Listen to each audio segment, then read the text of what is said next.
ಅವರೊಂದಿಗೆ ಧಿಕ್ಕಾರ ಇರಲಿ, ಅವ್ರನ್ನ ನಾನು ಖಂಡಿಸ್ತೀನಿ. ನಾನು ವಿ ಸೋಮಣ್ಣವರು ಸರ್ವಪಕ್ಷ ನಾಯಕರು, ಎಲ್ಲಾ ಪಕ್ಷಕ್ಕೂ ಹೋಗಿ ಬಂದ್ರೆ ಅವ್ರ ಗುರಿ ಏನು ಅಂದ್ರೆ ಅಧಿಕಾರ ಪಡ್ಕೊಳ್ಳೋದು ಅಷ್ಟೇ. ಅವ್ರಿಗೆ ಯಾವ ವಿಧವಾದಂತ ಇದಿಲ್ಲ ಅವ್ರಿಗೆ. ಸೋಮಣ್ಣವರು ಅವರನ್ನ ರಾಜ್ಯಾಧ್ಯಕ್ಷನ ಮಾಡ್ಬೇಕು ಅಂತ ಹೊರಟಿರೋದು ಖಂಡನೀಯ ಮತ್ತು ಧಿಕ್ಕಾರ. ಸೋಮಣ್ಣವರು ಒಣ ಕ್ಷೇತ್ರದಲ್ಲಿ ಬಂದು ಸ್ಪರ್ಧೆ ಮಾಡೋದು, ಸೋತ್ಮೇಲೆ ಒಣ ಕ್ಷೇತ್ರದಲ್ಲಿ ಸಭೆ ಕರೆದು ಕಾರ್ಯಕರ್ತರನ್ನೆಲ್ಲ ಅವಾಚ್ಯ ಶಬ್ದಗಳಿಂದ ಬೈದು ಹೋಗಿದ್ದಾರೆ ಅವರು. ಮತ್ತೆ ಒಂದೊಂದು ಓಟ್ಗೆ 2,000 ರೂಪಾಯಿ ಕೊಟ್ಟು ಇಡೀ ವರ್ಣ ವಿಧಾನಸಭಾ ಕ್ಷೇತ್ರದ ಮತದಾರರನ್ನು ಭ್ರಷ್ಟರನ್ನಾಗಿ ಮಾಡಿ ಹೋಗಿದ್ದಾರೆ.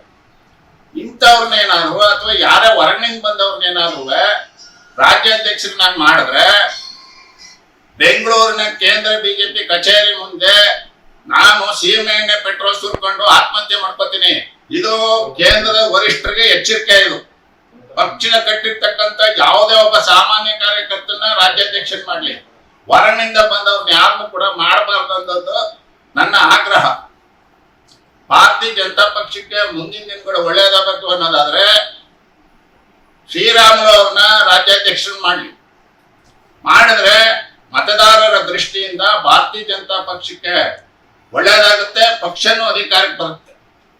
ಅದು ಇಲ್ಲ ಅಂತ ಹೇಳಿದ್ರೆ ತೇಜಸ್ವಿನಿ ಅನಂತಕುಮಾರ್ ಅವ್ರನ್ನ ರಾಜ್ಯಾಧ್ಯಕ್ಷರನ್ನಾಗಿ ಮಾಡಿದಾಗ ಪಕ್ಷ ಕಾರ್ಯಕರ್ತರಿಗೆ ಒಂದು ಮನ್ನಣೆ ನೀಡಿದಂಗಾಗುತ್ತೆ ಮತ್ತು ಪಕ್ಷ ಒಗ್ಗಟ್ಟಿನಿಂದ ಮುಂದಿನ ದಿನಗಳಲ್ಲಿ ಪಕ್ಷ ಒಗ್ಗಟ್ಟಿನಿಂದ ಹೋಗೋದಕ್ಕೆ ಅನುಕೂಲ ಆಗುತ್ತೆ.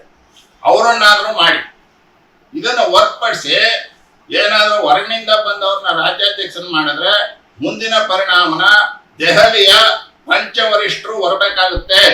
ಪಂಚವರಿಷ್ಠರು ಅಂದ್ರೆ ಯಾರು ಅಂತ ಹೇಳಿದ್ರೆ ಸನ್ಮಾನ್ಯ ನರೇಂದ್ರ ಮೋದಿ ಅವರು, ಸನ್ಮಾನ್ಯ JP ನಡ್ಡಾ ಅವರು, ಸನ್ಮಾನ್ಯ ಅಮಿತ್ ಶಾ ಅವರು, ಸನ್ಮಾನ್ಯ ಸಂತೋಷ್ ಜಿ ಅವರು ಹಾಗೂ ರಾಜ್ಯಾಧ್ಯಕ್ಷರಾದ ವಿಜಯೇಂದ್ರ ಅವರು.